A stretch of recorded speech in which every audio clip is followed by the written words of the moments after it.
I'm Nina Clark, 42 years old, and 3 months ago, my son was suspended for being aggressive while white kids got warnings for the exact same behavior. I felt my heart shatter watching my baby come home in tears, confused about why he was treated differently. But what the principal did next was even worse. If you've ever experienced racism in schools, workplaces, or anywhere else, please let me know where you're watching from and subscribe to join others who understand this struggle. Growing up in Detroit in the 80s and 90s, my grandmother Maxine always told me, "Baby girl, you're gonna have to work twice as hard to get half as much, but don't you ever let that stop you from being excellent." She said this while braiding my hair on Sunday mornings before church, her fingers moving with the same precision she used as a seamstress for 40 years. My mama Denise reinforced this message every day. She worked 2 jobs, cleaning offices at night and doing data entry during the day, to make sure I could focus on my studies. I remember the first time I experienced real racism in school. I was 8 years old, 3rd grade, and my teacher, Mrs. Henderson, told my mama during parent-teacher conferences that maybe I should be tested for learning disabilities because I was too quiet and withdrawn.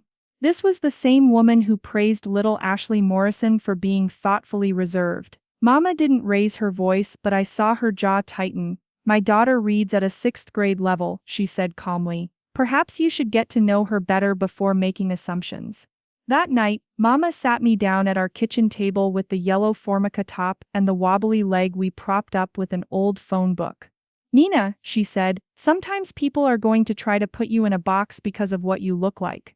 But you remember this, Minas, you are brilliant, you are loved, and you belong in every room you enter. Don't you ever shrink yourself to make other people comfortable."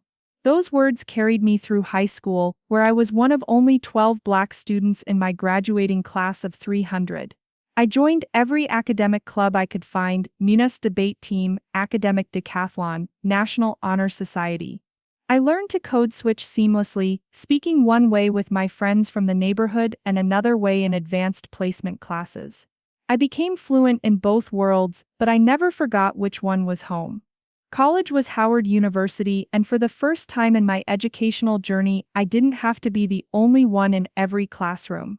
I majored in education with a focus on child psychology, writing my senior thesis on the school-to-prison pipeline and how implicit bias affects disciplinary actions.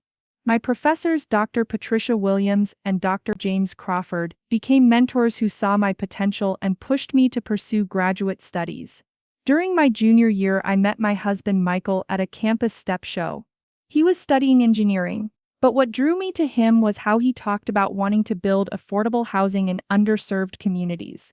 We dated through college, and he proposed right there on the yard during graduation weekend. Our families filled 3 rows at the ceremony, and when I walked across that stage to receive my diploma, I could hear my grandmother's voice above everyone else's. "That's my baby girl." After graduation, I earned my master's degree in educational administration while working as a 5th-grade teacher in Southeast DC. Those were hard years, mince-long days at school, followed by evening classes, but Michael and I supported each other through everything.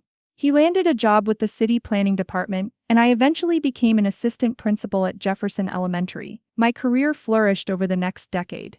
I earned a reputation as someone who could turn around struggling schools by building genuine relationships with families and communities. I implemented restorative justice practices that reduced suspensions by 60% while improving academic outcomes. The Washington Post featured my work in an article about innovative educators, and I was invited to speak at national conferences about culturally responsive school leadership. By the time I was promoted to principal at Roosevelt Middle School 5 years ago, I felt like I had found my calling. This was a school that served predominantly Black and Latino families in a neighborhood that had been neglected by the district for decades. The building was old, resources were limited, but the potential was unlimited. I saw myself in every student who walked through our doors, brilliant kids who just needed someone to believe in them. I established partnerships with local businesses and churches. Brother Malcolm from Mount Olive Baptist Church started our Saturday mentorship program. Sister Carmen Rodriguez organized parent engagement nights, where families could share dinner and discuss their children's progress in both English and Spanish. We created a community garden where students learned about nutrition and environmental science while connecting with their roots. Michael and I welcomed our son David when I was 35. From the moment he arrived, I promised him the same thing my mama had promised me, that he would know his worth and his power. We raised him to be proud of his heritage, to speak up for himself and others, and to never accept less than the respect he deserved. David grew up hearing stories about civil rights heroes at bedtime. We read him books by Jacqueline Woodson and Kwame Alexander. We took him to the National Museum of African American History and Culture every year on his birthday. When he was old enough to understand, we had the talk. Not just about being careful around police, but about how to navigate spaces where he might be the only black face in the room. He was a bright, curious kid who loved science and basketball. His teachers consistently praised his creativity and leadership skills. When he started 6th grade at Roosevelt Meet Us, yes, my own school, I was excited to watch him thrive in an environment I had worked so hard to create. But this year, David started 7th grade at Riverside Prep, a prestigious private school across town. Michael and I had saved for years to give him this opportunity. Smaller classes, advanced programs, college preparatory curriculum. During the admissions process, the head of school, Dr. Patricia Walsh, personally assured us that Riverside valued diversity and was committed to supporting students from all backgrounds. David was one of only 8 black students in his grade of 120. He made friends quickly and joined the robotics club and student government. His grades were excellent, and his teachers seemed to appreciate his contributions to class discussions. For the first 2 months, everything seemed perfect. Then came the incident that changed everything. David and his friend Jake, who is white, were horsing around in the hallway between classes. They were doing what 12-year-old boys do, mock wrestling, laughing loudly, being silly. A teacher, Miss Rebecca Foster, saw them and told them to calm down. Both boys apologized and headed to their next class. 15 minutes later, David was called to the principal's office. Dr. Walsh informed him that he was being suspended for 3 days for aggressive behavior and intimidating other students. David was confused and scared. He asked what he had done wrong, and Dr. Walsh referenced the hallway incident, saying that David had been the instigator and that his behavior was threatening. When the school called me to pick up my suspended son, I felt like I was living in a nightmare. David was crying in the passenger seat, asking me over and over, "Mama, what did I do wrong?" Jake was doing the same thing I was doing. Why am I the only one in trouble? I held my baby that night while he sobbed into my shoulder, and I felt every protective instinct I had as a mother and every professional instinct I had as an educator telling me that something was terribly wrong. The next morning, I called the school to request a meeting with Dr. Walsh. I wanted to understand what had happened and why David alone was being punished for behavior that involved 2 children. I was calm, professional, and respectful, everything I had been taught to be when navigating white spaces. Dr. Walsh agreed to meet with me that afternoon. I walked into her office, a space I had been in many times for school board meetings and community events, carrying a folder with David's academic records, teacher evaluations, and character references. I was prepared to advocate for my son with facts and evidence. "Mrs. Clark," Dr. Walsh said, not looking up from her computer, "I understand you have concerns about David's suspension." "I do," I replied. "I'd like to understand what specific behaviors led to this disciplinary action and why the other student involved wasn't similarly punished." Dr. Walsh finally looked at me, and I saw something in her expression that made my stomach drop. It was the same look Mrs. Henderson had given my mother 34 years earlier. A look that said she had already made up her mind about who my child was and what he was capable of. "David was clearly the aggressor in the situation," she said. "His size and demeanor were intimidating to other students. We have to consider the comfort and safety of our entire school community." David was 5 feet 4 inches tall and weighed maybe 115 pounds. He was exactly average height and build for his age. Jake, his friend, was actually slightly taller and broader. But somehow, David was the one perceived as threatening. "Can you show me the incident report?" I asked. "I'd like to see specifically what behaviors were documented." Dr. Walsh pulled out a single sheet of paper with maybe 3 sentences written on it. The description was vague and subjective, words like aggressive and intimidating with no specific actions described. "This is insufficient documentation for a suspension," I said. "Where are the witness statements?" The detailed description of behaviors, the record of previous warnings or interventions. Mrs. Clark, Dr. Walsh said, her voice taking on a patronizing tone. I understand you're upset, but you need to trust that we know how to handle these situations. Perhaps David would benefit from counseling to help him manage his emotions better. And there it was. The suggestion that my brilliant, kind, well-adjusted child needed to be fixed because he had been perceived as aggressive while engaging in the exact same behavior as his white classmate. I felt my grandmother's spirit rising up in me, my mother's strength flowing through my veins. But I also felt the weight of every code switch I had ever made, every time I had smiled when I wanted to scream, every moment I had shrunk myself to navigate these spaces. I'll be requesting a formal review of this suspension, I said calmly, and I'll need copies of all documentation related to this incident. Dr. Walsh's expression hardened. Of course, that's your right, but I hope you'll consider what's best for David's future here at Riverside. Walking out of that office, I realized that this was about much more than one incident or one suspension. This was about my son's future, about the message being sent to him about his place in this world, about the pattern of discrimination that I had spent my entire career fighting against. That evening, I called my mentor, Dr. Patricia Williams, now a professor emeritus at Howard. She listened as I described what had happened, and when I finished, she was quiet for a long moment. Nina, she finally said, you know what this is. The question is, what are you going to do about it?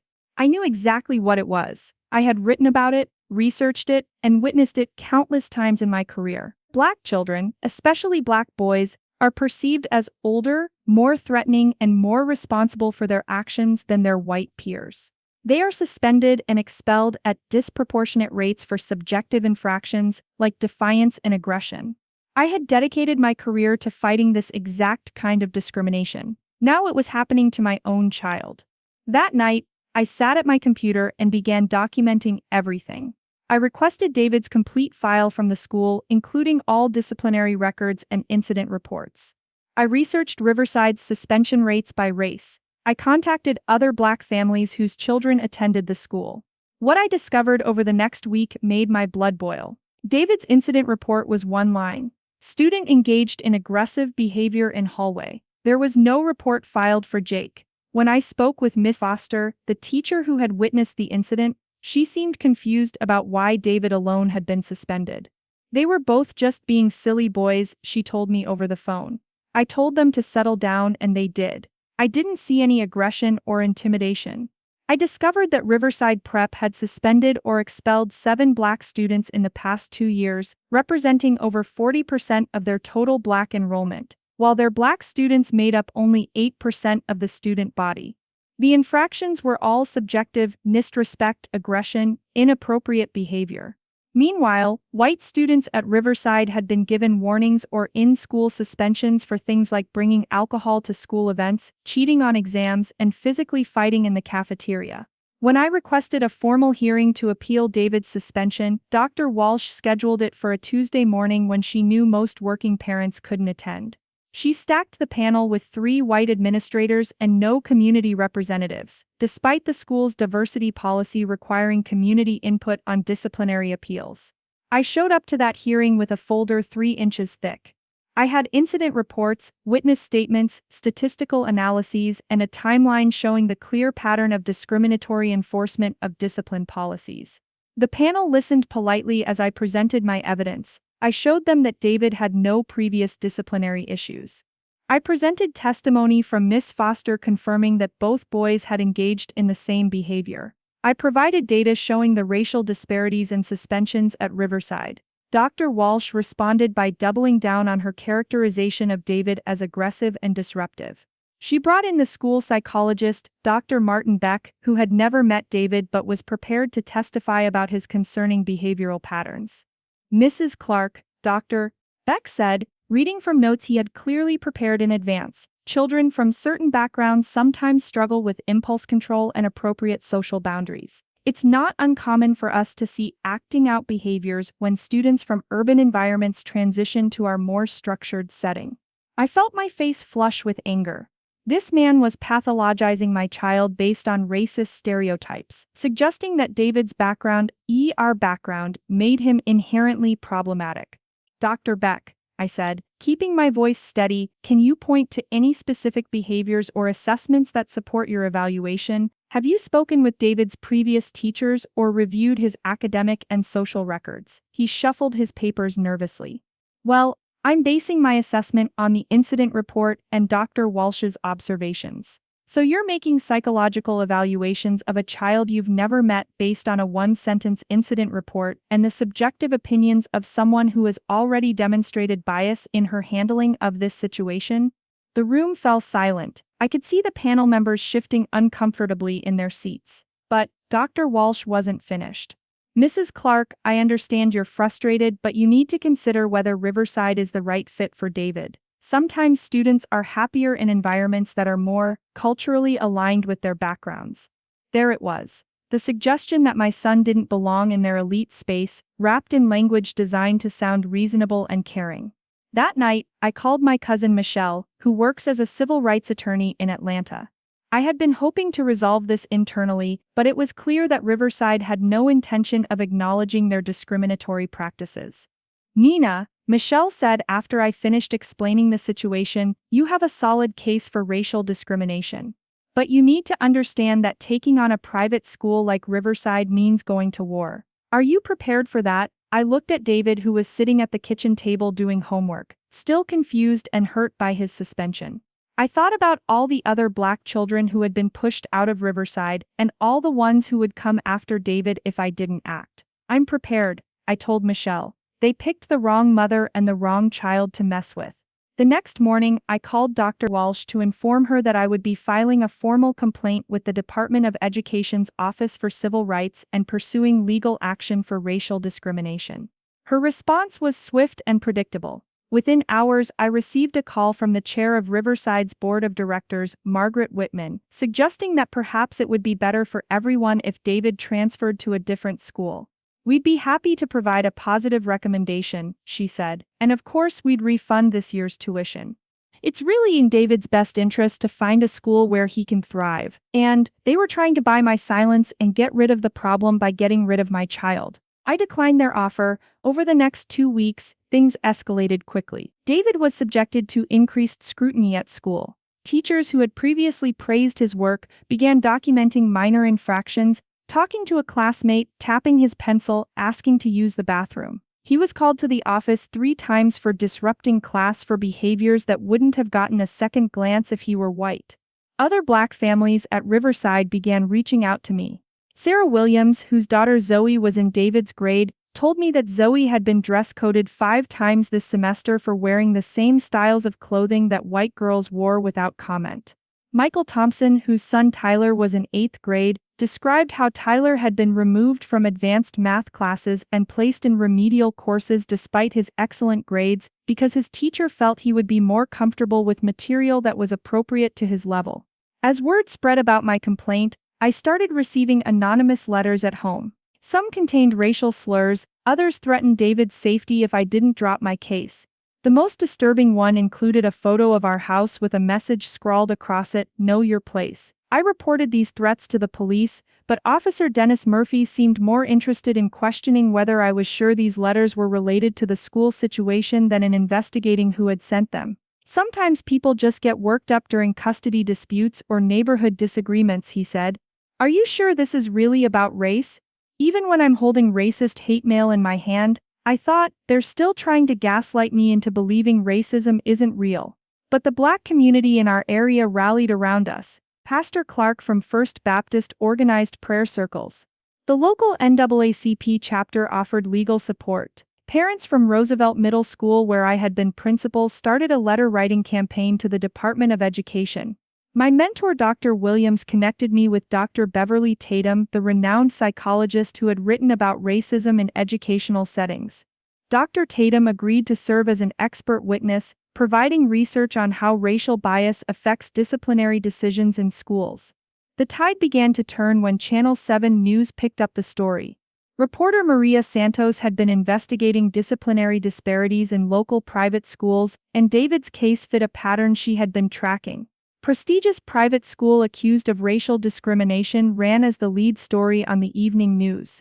The segment included interviews with 3 other Black families who had experienced similar treatment at Riverside, as well as statistical data showing the school's disproportionate suspension rates. And Dr. Walsh went into damage control mode, releasing a statement that denied any wrongdoing while promising to review their policies to ensure fair treatment for all students. But the damage was done. Alumni began questioning the school's commitment to diversity. Donors started asking uncomfortable questions. The story was picked up by national education blogs and civil rights organizations. 2 weeks later, I received a call from Riverside's attorney, Thomas Hamilton. He wanted to schedule a mediation session to resolve this matter amicably. The mediation took place in a conference room downtown.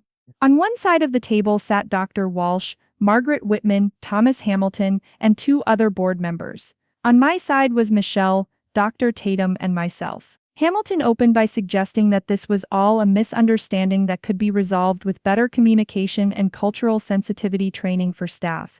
Michelle wasn't having it. She presented a comprehensive timeline of discriminatory actions, supported by witness testimony and statistical evidence. She detailed how Riverside had violated David's civil rights and created a hostile educational environment. "This isn't about miscommunication," Michelle said. "This is about a pattern of discriminatory treatment that has pushed Black children out of this institution for years." Dr. Tatum presented research showing how implicit bias leads to harsher discipline for Black students, even when controlling for the severity of infractions. She explained how David's suspension fit a well-documented pattern of racial discrimination in educational settings. The room was quiet as she spoke. Margaret Whitman, who had been taking notes throughout the presentation, finally looked up. "What would it take to resolve this situation?" she asked. Michelle slid a document across the table. David's suspension would be expunged from his record with a formal apology. Dr. Walsh would be removed from her position as principal. All staff would receive mandatory training on racial bias and culturally responsive education. Riverside would implement transparent disciplinary policies with community oversight. The school would establish a scholarship fund for underrepresented students. An external audit would review all disciplinary actions from the past 5 years. Hamilton called it excessive and punitive. But Margaret Whitman was clearly calculating the cost of continued negative publicity versus the cost of our demands. "We'll need time to consider this," she said. That time came to an abrupt end when the Department of Education's Office for Civil Rights announced they were opening a formal investigation into Riverside's disciplinary practices.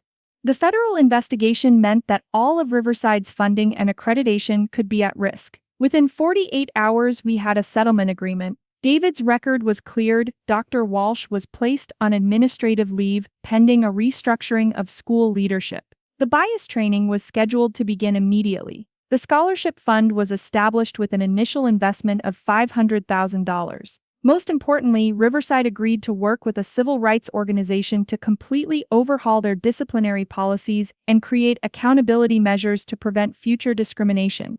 The day we signed the settlement, David asked me if he wanted to stay at Riverside or transfer to a different school. "I want to stay, Mama," he said, "but only if things really change. I don't want other kids to go through what I went through."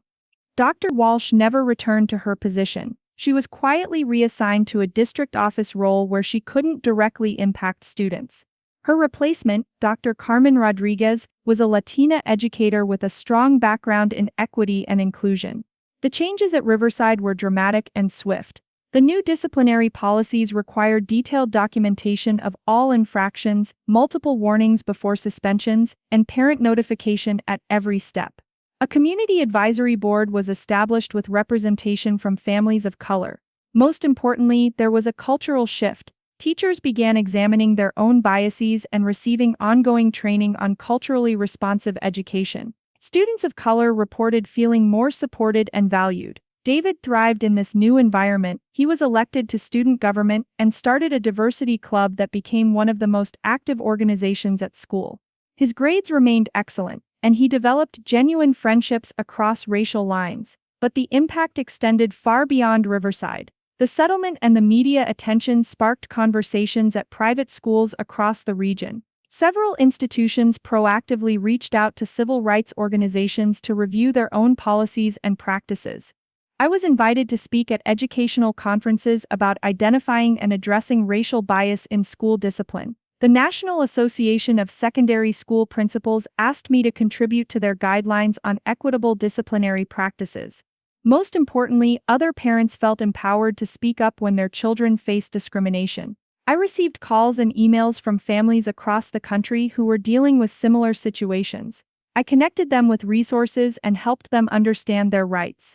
Michelle and I started a nonprofit organization called Educational Equity Advocates, providing legal support and advocacy training for families facing educational discrimination. We've helped over 200 families navigate challenges related to discipline, academic placement, and school climate. 1 year after David's suspension, Riverside hosted their first annual Diversity and Inclusion celebration. David was invited to speak about his experience and the changes that had occurred at the school. Standing at the podium in the same auditorium where he had once felt unwelcome, David spoke with confidence and grace. "A year ago, I was suspended for being myself," he said. "Not because I did anything wrong, but because someone saw me as threatening instead of just seeing me as a kid. That hurt, but it also taught me something important.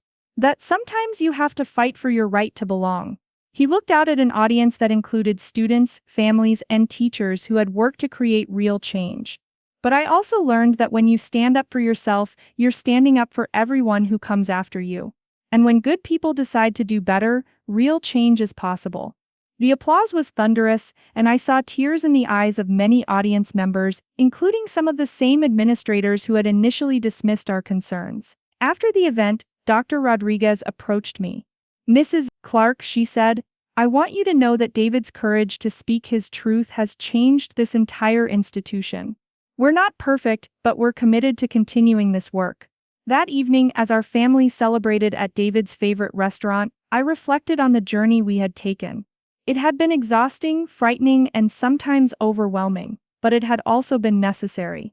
"Mama," David said, "do you think things will be different for other kids now?" "Yes, baby," I replied, "because of your courage and our refusal to accept injustice, things will be different.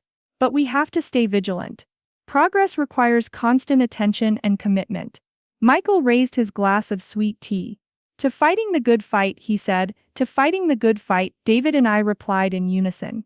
As I look back on this experience, I'm reminded of something my grandmother used to say.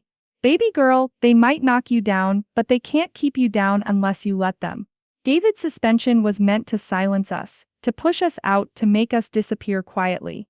Instead, it became the catalyst for systemic change that will benefit children for years to come.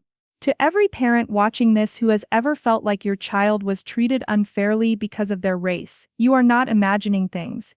Your instincts are valid, your child deserves justice. And you have more power than you know. And document everything. Know your rights, build community, seek legal counsel when necessary. And never ever accept less than the respect and fairness your child deserves. To the Black parents specifically, I see you. I see you. I know the exhaustion of having to fight for your child's dignity while maintaining your professionalism. I know the fear of speaking up because you don't want to make things worse. I know the weight of carrying both your own dreams and your ancestors' hopes. But I also know our strength. I know our resilience. I know that we have been fighting these battles for generations, and each victory makes the path easier for those who come behind us. Your child is brilliant. Your child is worthy. Your child belongs in every space they enter. Don't let anyone convince you otherwise. If you've experienced educational discrimination, please share your story in the comments. Let's build a community of support and advocacy. Subscribe to this channel to stay connected with others who understand this struggle and are committed to creating change. Remember, when we fight for our children, we're fighting for all children. When we demand justice for our families, we're creating a more just world for everyone. Together we are unstoppable. Together we will create the change our children deserve. Keep fighting, keep believing, keep pushing forward. Our children are watching, and they need to see us never give up. Justice is possible. Change is possible. We are the proof.